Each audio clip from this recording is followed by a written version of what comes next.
ಕಾಂತ ಆ ಪಾಂಡವರಿಗೆ ಶ್ರೀಕೃಷ್ಣನ ಬೆಂಬಲವಿರುವುದು ಪಾರ್ಥ ಸಾರಥಿಯನ್ನಾಗಿ ಶ್ರೀಕೃಷ್ಣನನ್ನು ನೇಮಿಸಿರುವರು.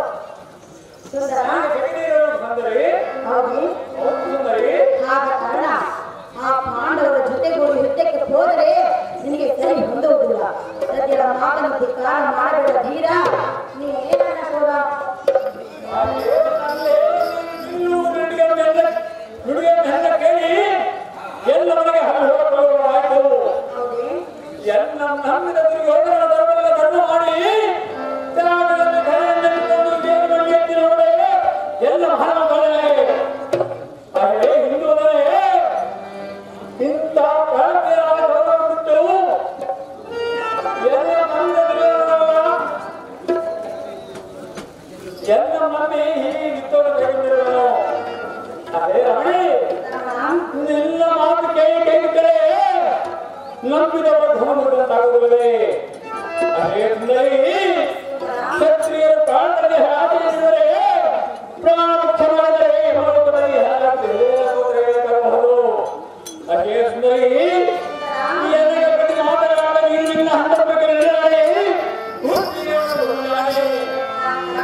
ಶ್ರೀಕೃಷ್ಣನ ಬೆಂಬಲವಿರುವುದು ಪ್ರಿಯ. ಸತ್ಯ ಮಾತನ್ನು ಮೀರಿ ಹೋದರೆ ನಿನಗೆ ಎಷ್ಟು ಮಾತು ಜೀವ ಸಿಗಲಾಗದು. ಶ್ರೀ ಮೌನೇಶ್ ನಾಣೆಯಾಗಿಯೂ ಆತನು ಸಹ ನಿನ್ನ ರತ್ತೆಯನ್ನು ಮೆಚ್ಚಲಾಗದು. ಸತ್ಯ ಮಾತನ್ನು ಕೇಳಿ ಮನೋಹರ ನೀ ಏನ ಸುಂದರ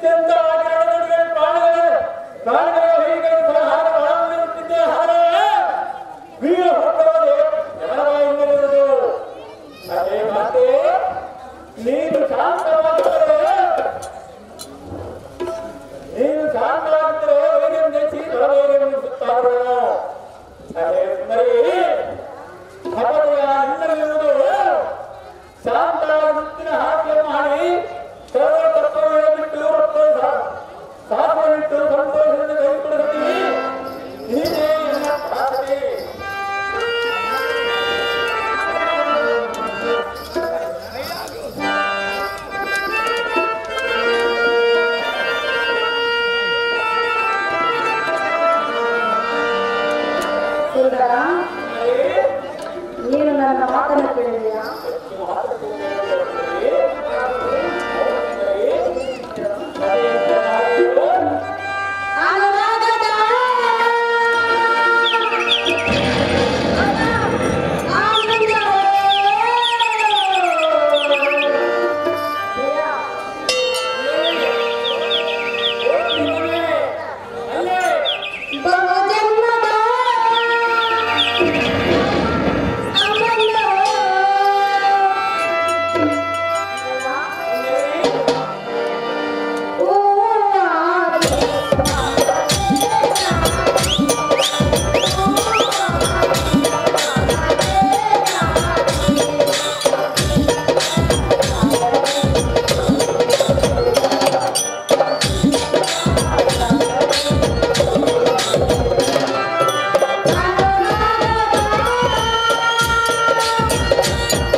ನೀನು ಹೋಗುವ ಕಾರ್ಯವಾಗಲು ಪೂಜೆಯಿಲ್ಲ ಏನು ಮಾಡಿ ಬೀಜವನ್ನು ಅಲಂಕರಿಸಿ ಕಾಕಾ ಮಾಡುವ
ಕಡೆ ಒಂದನೇ ಬರೋಣ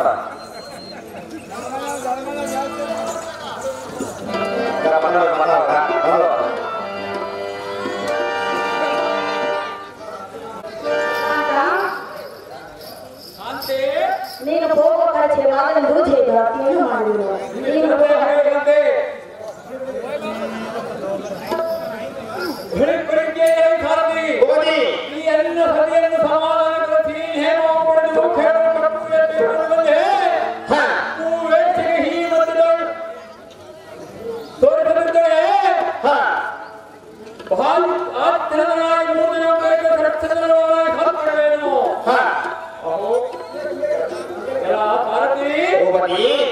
ದುರ್ಯೋಧನ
ನೀವೇ ಸಾರಥಿ ಆಗಿ ಮಾವ ಕೈ ಮುಗಿದು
ಈ ಜನ ಸರಸ್ವತಿಗಳನ್ನು ಮಾಡಿಯಲ್ಲ ಧರ್ಮಿಕನಾದ ಶೆಲ್ಲರಾಜನು ಸಾರಥಿಯಾಗಿ ಮಾರ್ಗದ ಕೋರ್ಕಣೆಗಳನ್ನು ಬಿಟ್ಟು ನಡೆಯುತ್ತಾ ಬಂದಿರುವನು ಈ ನಡೆದು ಬಂದಿರುವನು ರಂಗೋಟಿ ಬಿಟ್ಟು ಮೈಗೆಲ್ಲ ಬಣ್ಣವನ್ನು ಬಳೆದುಕೊಂಡು ನಡೆದು ಬಂದವನು ಇದು ನೋಡಿದವರಿಗೆ ಸಾಧ್ಯವು ಭಾನುನಂದನ ನೇತ್ರವು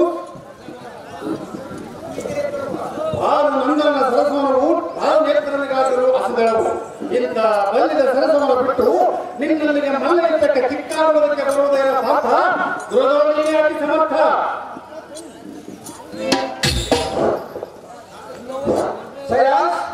ಮತ್ತೊಮ್ಮೆ ಕಡೆಯದಾಗಿ ಪ್ರೇಕ್ಷಕರಲ್ಲಿ ವಿನಂತಿಸುವುದೆಂದರೆ ಕರ್ನಾಟಕದ ಈ ನಾಟಕಕ್ಕೆ ಸಹಕರಿಸಿರ್ತಕ್ಕಂಥ ಎಲ್ಲ ವ್ಯವಸ್ಥಾಪಕರು ಈಗ ಎಚ್ ಮಂಜುನಾಥ ಸ್ವಾಮಿಗಳು S Basavaraja M Chandanagowda P Prasad K Kalyana Basava A Jambanna T Ramesha K Somashekhara ತಮ್ಮೂರು ಮಲ್ಲಿಕಾರ್ಜುನ ಕಟ್ಟೆ ಬಸವ ಶಾಮಿಯನ್ P Katte Basava S O Sharanabasava Iranna G T Shankarappa ವಿಜಯ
ಇವನ ಉನ್ನತವಾದ ಯುದ್ಧವು ಮೂರು ಲೋಕದ ಮುಖಂಡರಿಗೂ ಉಪಸವಾಗಿರುವುದು ಅಂದ ಮಾತ್ರಕ್ಕೆ ಇವನ ಯುದ್ಧ ವಿಚಿತ್ರವಾಗಿರುವುದು.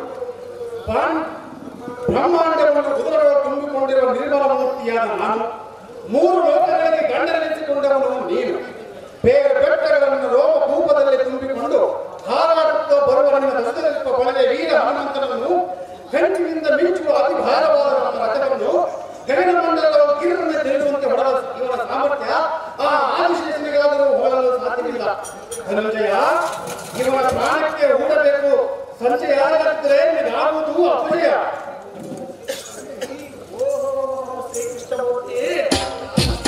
ವಿಪರೀತವಾಗಿ ಎಷ್ಟು ಸಹಾಯವನ್ನು ಕಣ್ಣಿಗೆ ಕಾಣುವಂತ ನಾನು ಹೊರಡಲು ಕೋಲಾಹಲ ಚಕ್ರದಂತೆ ತಿರುಗಿ ಸಂಚರಿಸಿದರೆ ನನ್ನನ್ನು ನೋಡದೆ ನಮಗೆ ಉಪಸವಾಗಿಲ್ಲ. ಒಂದೇ ಒಂದು ಕಾರಣಕ್ಕೆ ಉಪಸವಾಗುವಂತೆ ಮಾಡಿದಾಗ ಮುಂದಿನ ಸಿದ್ಧಪಡಿಕೆ ಬಳಿಯುವಂತೆ ನಡೆದುಕೊಂಡಾಗ ಕೆಲವು ಮಾಡಕ್ಕಾಗಿ ಯೋಚನೆ ಮಾಡಬೇಕೆಂದು ಸ್ವೀಕರಿಸಿದ ಕಂತಾಗಿ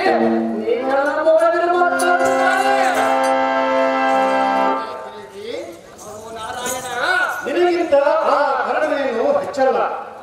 ಅವನ ಸಾಮರ್ಥ್ಯವನ್ನು ಕಂಡು ಹೊಗಳದೆ ತಲೆದೂಗಿದೆ. ವಿರತನಾದ ಅವನ ರಥವನ್ನು ನೀವು ಹೊಡೆದರು ನೋಡುವವರಿಗೆ ಆಶ್ಚರ್ಯವಾಗಿರುವುದು, ನಿನಗಾದರೂ ಸಂಶಯವಾಗುವುದು. ಇರಲಿ, ಇವನು ವಿರತನಾಗಿ ನಮ್ಮ ರಥವನ್ನು ಬಾಯಿ ಹುಡುಗುಡಿಯಾಗುವಂತೆ ಮಾಡಿ ಹೊಡೆದ ಎಕ್ಕಡಕ್ಕಾಗಿ ತಲೆದೋಗಿದೆ. ಆ ಸರ್ಪಬಾಣದ ವಿಷಯವನ್ನು ನಿನಗೆ ಹೇಳುವುದು ಕೇಳು. ಆ ಸರ್ಪಬಾಣವು ಕರ್ಣನಿಗೆ ನಿನ್ನ ಕಂಠಕ್ಕೆ ತುಡಿ ಎಂದು ಆಜ್ಞೆಯನ್ನು ಮಾಡುವುದು. ಆಗ ಕರ್ಣನು ನಿನ್ನ ಕಂಠಕ್ಕೆ ಸೆಳೆದು ಬಿಟ್ಟಾಗ ಆ ಸರ್ಪವು ನಿನ್ನ ಕಂಠಕ್ಕೆ ಬಂದು ಬೀಳುವುದು. ಅಷ್ಟರೊಳಗಾಗಿ ನಾನು ನಿನ್ನ ರಥವನ್ನು ನನ್ನ ಹೆಪ್ಪಟ್ಟಿನಿಂದ ಭೂಮಿಗೆ ಇಳಿಯುವಂತೆ ಮಾಡಬೇಕು. ನೀನು ನಿನ್ನ ಶಿರವನ್ನು ಸ್ವಲ್ಪ ತಗ್ಗಿಸು. ಆಗ ಆ ಬಾಣವು ನಿನ್ನ ಕಿರೀಟವನ್ನು ಕಿತ್ತುಕೊಂಡು ಹೋಗುವುದು. ಈ ಯುದ್ಧದಲ್ಲಿ ಮೊದಲು ಆ ಸರ್ಪಬಾಣದ ಕರವಬಲ್ಲವಾಗುವಂತೆ ಮಾಡುತ್ತೇನೆ. ಮುಂದೆ ಏನಾಗುವುದೋ ನೋಡಿಕೊಳ್ಳುತ್ತೇನೆ. ಧನಂಜಯ, ಈ ರೀತಿಯಾಗಿ ಕೊಡದೆ ನಿನಗೆ ಅಭಯ, ಆಮೇಲೆ ನಿರ್ಭಯ.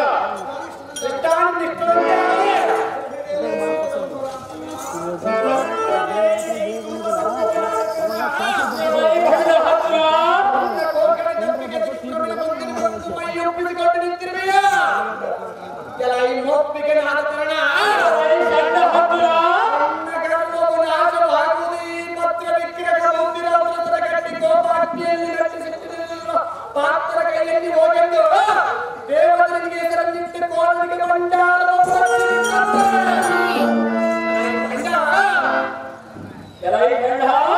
ಬ್ರಹ್ಮದೇವನಿಂದ ಪಡೆಯಲ್ಲಿ ಬಿಟ್ಟಿರುವುದೇನು ಇದು ಮಹಾತ್ಮ ಗಟ್ಟೆ ಪಂಡಕರಣ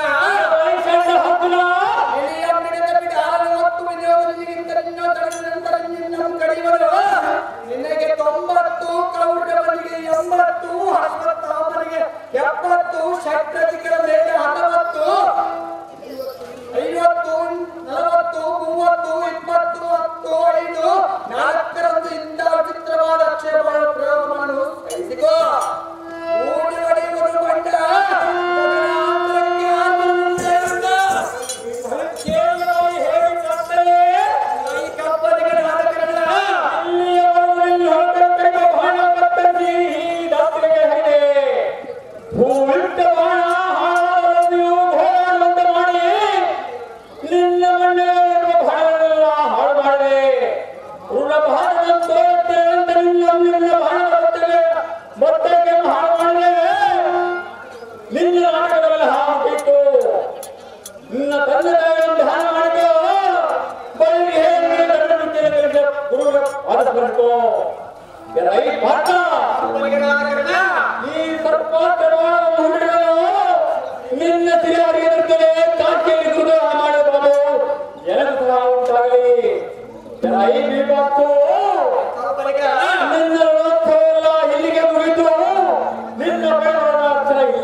ನಿನ್ನ ವಿಜಯವನ್ನು ತಾವು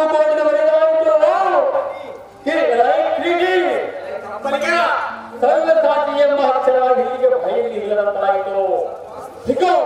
ಈ ಪಾತ್ರವನ್ನು ಹುಡುಗರು ಈ ಬಂದಕ್ಕೆ ನಿಂತು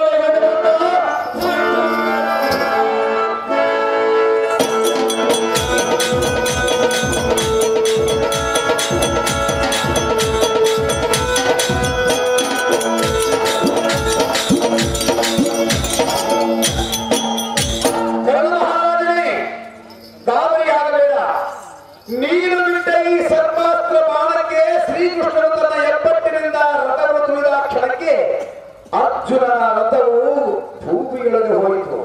ಆದರೆ ಅರ್ಜುನನ ರುಂಡವನಿಗೆ ಸಿಗದ ಕಾರಣ ಅರ್ಜುನನ ಕಿರೀಟವನ್ನು ತೆಗೆದುಕೊಂಡು ಬಂದಿರುವನು. ಮತ್ತೊಮ್ಮೆ ಎಣ್ಣನ್ನು ತೊಡೆದವನು ಧರ್ಮರಾಜ ಅರ್ಜುನ ರುಂಡವನ್ನು ತೆಗೆದು ಬಿಡುವ ಈ ಕ್ಷಣ.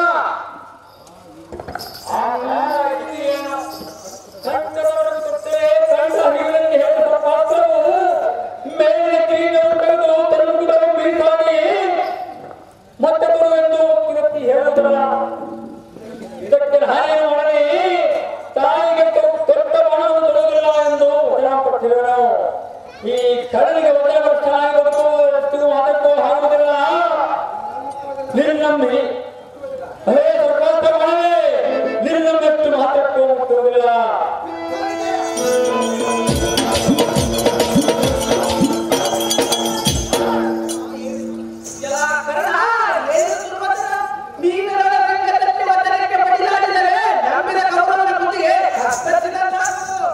ಈ ಕಾಲದಲ್ಲಿ ಬಂದು ಬಳಗ ಪುತ್ರ ಮಿತ್ರರೆಂಬ ಸಂದೇಹವಿಲ್ಲ.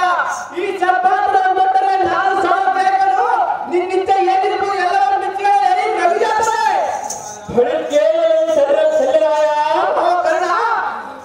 ಮಾತಿನಿಂದ ಬೆಳೆದಾಡುವುದಲ್ಲದೆ ಮಾತಪ್ಪು ಘಾತಗಳನ್ನು ಹಾಕುವುದು ಶೀಘ್ರವೆಂದಾಗದು. ನಿನಗೆ ಪ್ರೀತಿ ಇದ್ದರೆ ತಾರತಿಯಾಗಿ ಮುಂದುವರಿಯಬಹುದು, ಇಲ್ಲದಿದ್ದರೆ ಬಿಟ್ಟು ಹೋಗಬಹುದು. ನಾನೆಷ್ಟು ಮಾತ್ರಕ್ಕೂ ಸರ್ಪಾತ್ರ ಮುಟ್ಟುವುದಿಲ್ಲ. ಸುಮ್ಮನೆ ವಾದಿಸುವುದು ತರವಲ್ಲ ಮಾವ. ನೋಡು ಈ ಕಾರಣ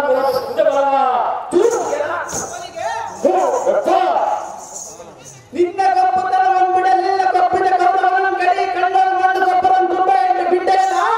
ಎಪ್ಪಲಿಗಂತ ನಿನಗೆ ನಾನು ಬಲವಿದ್ದಾಗ ಮಾತು ನೀನ ಕಳಿಸಿಲ್ಲ. ನಿನ್ನ ಸಾಹಸವನ್ನು ಸಾಕು ಕಾಕುಪತಿ ಕೌರವರಿಗೆ ಈ ಮಾತು ಎತ್ತರಿಸಲಿ.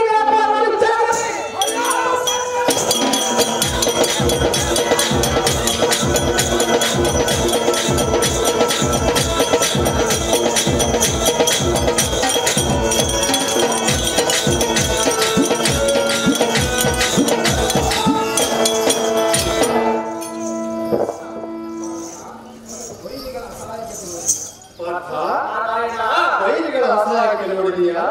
ಈಗ ನಿನ್ನ ಮನಸ್ಸಿಗೆ ಸಂತೋಷವಾಯಿತೆ. ಕರ್ಣನ ನಾಟಕದ ಎರಡಂಕ ಇಲ್ಲಿಗೆ ಮುಗಿ. ಮುಂದಿನ ಸಂಧಿ ಹೇಗೆ ಮುಗಿಸುವುದೆಂದು ಚಿಂತೆಯಾಗಿ ಇರಲಿ. ಅವನಲ್ಲಿ ಕರ್ಣಗೊಂಡಲ್ಲ ಅಮೃತ ಕಲಸಂಗದ ಇರುವವರೆಗೂ ಅವನು ದಿವಂಗತನಾಗುವುದಿಲ್ಲ. ಅವನ ದಿವಂಗತನಾಗುವುದರವರೆಗೂ ನಮಗೆ ಜಯವಿಲ್ಲ.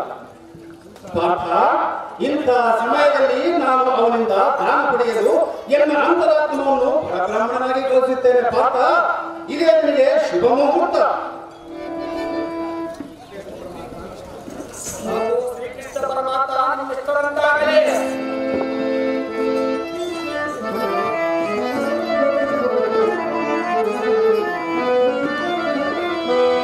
ಶಿವನೊಲಿದರೆ ಬರವಿಲ್ಲ, ಶಿವ ಮುನಿದರೆ ಚೊಲುಕಿಲ್ಲ.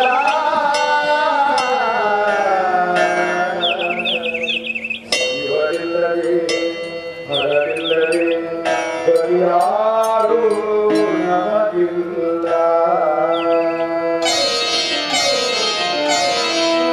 ಚೆಲ್ಲೆಯಲ್ಲಿ ಕಂದಿದ ನದಿಯ ತೆರೆಯಲ್ಲಿ ಸುಂದರನಿಯ ಕಣ್ಣೊಳಗೆ ಉಳ್ಳುವಾದೆಯ ಮುಚ್ಚಿಟ್ಟು ಕೊಟ್ಟು ನಗುವ ನಮ್ಮ ಶಿವನ ನಮ್ಮಮ್ಮ ಅವನ ಮಂಗೆಯಿರುವುದೇ ಬಂದಿಲ್ಲ. ಶಂಭೋ ಶಂಕರ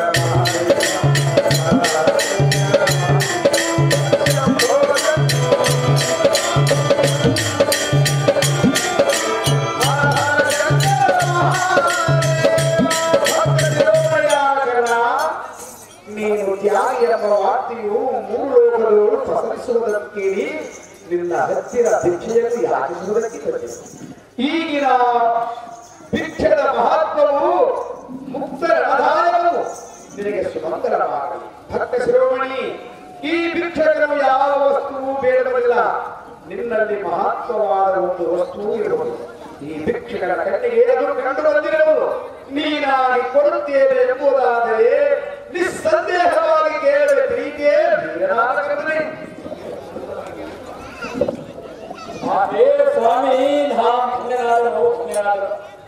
ಯಾವತ್ತು ಬೇಕು ಬೇಡ ಸ್ವಾಮಿ ಸತ್ಯನ ಪ್ರೇಮಿ.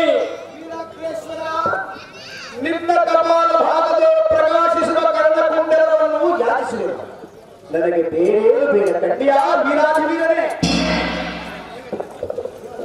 ಹೇ ಮಾಯಾ ಕಾರಣ ಕೃಷ್ಣ, ನಿನಗೆ ಬೇರೆ ಕರ್ಣಕುಂಡಲವನ್ನು ಹಂಸಗೋಸ್ಕರ ಬೇಕೆ, ಹಾಗಾದರೆ ತೆಗೆದುಕೊಳ್ಳಿ. ನನಗೆ ಪ್ರಾಣದಿಂದ ಧಾರಣೆ ದೊಡ್ಡದು ಸ್ವಾಮಿ ಸತ್ಯನ ಪ್ರೇಮಿ. ಈ ಭೂಮಂಡಲದಲ್ಲಿಯೂ ತ್ಯಾಗಿ ಎಂದು ತ್ರಿಲೋಕದಲ್ಲಿಯೂ ನಿನ್ನಂತ ದಾನವೀರ ಶೂರ ಕರ್ಣ ಯಾರಿಲ್ಲದಂದು ಸೂರ್ಯ ಚಂದ್ರನಿರುವವರೆಗೂ ನಿನ್ನ ಹೆಸರು ಅಜಾತ ಚಂದ್ರಕವಾಗಿ ಹುಡುಗಿಯರೆಂದು ನಿನಗೆ ವರಮಾಶಿಸಿದೆ. ಕಡ್ಡಿಯ ಕರ್ಣ, ನಾನು ಹೋಗುವೆ.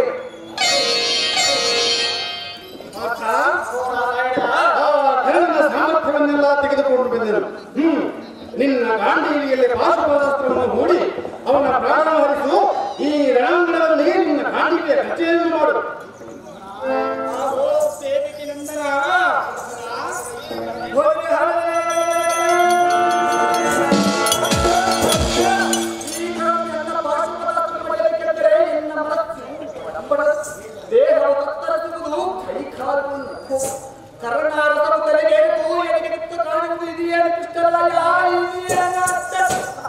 ಏ ಮರುಳ, ಅಸಹ್ಯತೆಯಾಯಿತಾಗ ನಾವು ಹೊಡೆಯಲೇಬೇಕು. ಈ ಸಮಯದಲ್ಲಿ ಇವನನ್ನು ಬಿಟ್ಟರೆ ತ್ರಿಮೂರ್ತಿಗಳಿಂದಲೂ ಇವನನ್ನು ಗೆಲ್ಲುವುದು ಆಗುವುದಿಲ್ಲ. ಅರ್ಜುನ ಮಾಡಿ ನೀನು ಸಿಂಹ ಅರ್ಜುನ. ಇವನನ್ನ ಬಾಣಗಳಿಂದ ಬರೆಯಬೇಕೆಂದರೆ ಇವನೇನು ನಮಗೆ ಅಣ್ಣನೇ ತಮ್ಮನೇ ಬಂಧುವೇ ಬರಗವೇ. ಈ ಸಮಯದಿಂದ ಕಪಟವನ್ನು ತೋರಬೇಡ ನಾರಾಯಣ. ಮೇಲೆ ಅಂತಃಕರಣ ಮುಟ್ಟಿದೇನೋ ಈ ಕ್ಷಣ. ಇವನಾರೆಂದು ಕೇಳಿದೆಯಲ್ಲ, ಹಿಂದಕ್ಕೆ ಚಕ್ರಬಿಂಬ ಕೋಟೆಯಲ್ಲಿ ನಿನ್ನ ಮಗನಾದ ಅರ್ಜುನನ, ನಿನ್ನ ಮಗನಾದ ಅಭಿಮನ್ಯುವನ ಎರಡೂ ಕೈಗಳನ್ನು ಕತ್ತರಿಸಿದ ಮಹಾ ಪಾಪಿಯವನು. ಆಗ ಆ ಸಮಯದಲ್ಲಿ ನಿನ್ನ ಮಗನಾದ ಅಭಿಮನ್ಯುವು ಜನಕ ಪಾತ ತಂದೆ ಎಂದು ಅಳುತ್ತಾ ಪ್ರಾರ್ಥಿಸಿದಾಗ ನಿನ್ನನ್ನೇ ಇವನಿಗೆ ಅಂತಃಕರಣ ಮುಟ್ಟಿದೆಯೋ ಅರ್ಜುನ. ಆದ್ದರಿಂದ ನಿನ್ನ ಗಾಂಡೀವಿಯಲ್ಲಿ ಪಾಶುಪದಾಸ್ತ್ರವನ್ನು ಹೂಡಿ ಅವನ ಪ್ರಾಣವನ್ನು ತೆಗೆಯುವುದನಾದ ಅರ್ಜುನ.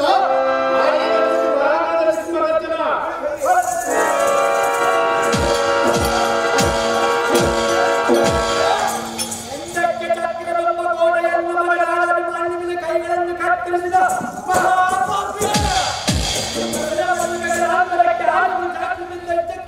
ಬಂದ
ಈ ರಣಪುರದ ರಣಾಂಗದ ಮೈಗೊಡೆಯುವ ಮಲಗಿರುವ ಈ ಕರ್ಣನು ನಿನಗೆ ಒಡ ಹುಟ್ಟಿದ ಅಣ್ಣನಾಗಬೇಕು ಧರ್ಮದಯ್ಯ. ಅಯ್ಯೋ ಎಂತ ಮೋಸವಾಯಿತು ಕೃಷ್ಣ. ಈ ದಕ್ಷಿಣ ಧರ್ಮರಾಜನ ಕೈಯಲ್ಲಿ ಚಾಪಿಂದರ ಪರವಾಗಿ ಬಿಡುವಂತನಾಗುವುದು